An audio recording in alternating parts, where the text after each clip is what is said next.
In 1782, Britain's dominance in North America was slipping. Empires clashed for control of the Caribbean, and the United States entered peace talks to achieve its revolutionary goals.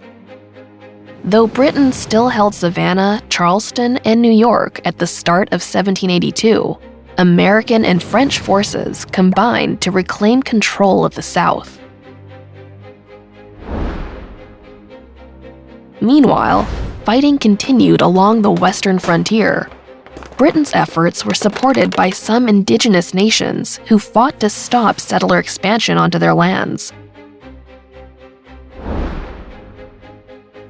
Many Americans tried to rebuild their lives in towns and cities scarred by conflict.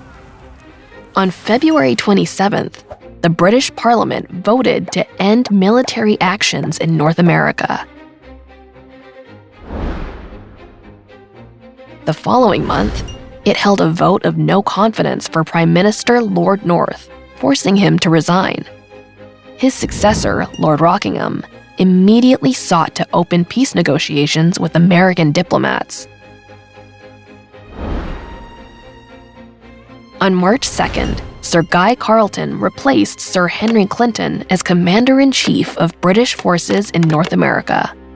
He would oversee the evacuation of troops and loyalists from the mainland.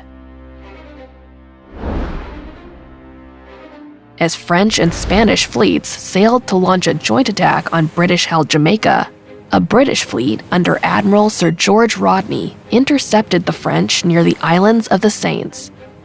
By winning this naval battle and maintaining its control of Jamaica, Britain could enter peace talks on stronger footing. At the negotiating table, the United States needed to present itself as an independent nation. In June, Congress adopted the Great Seal as a symbol of American sovereignty. The seal's eagle held an olive branch in one talon and arrows in the other, signaling a commitment to peace backed by the power to defend it. In July, British troops evacuated Savannah. For their own safety, thousands of loyalists, including many black men and women promised freedom by the British, left with them. Then, in September, peace talks began in Paris.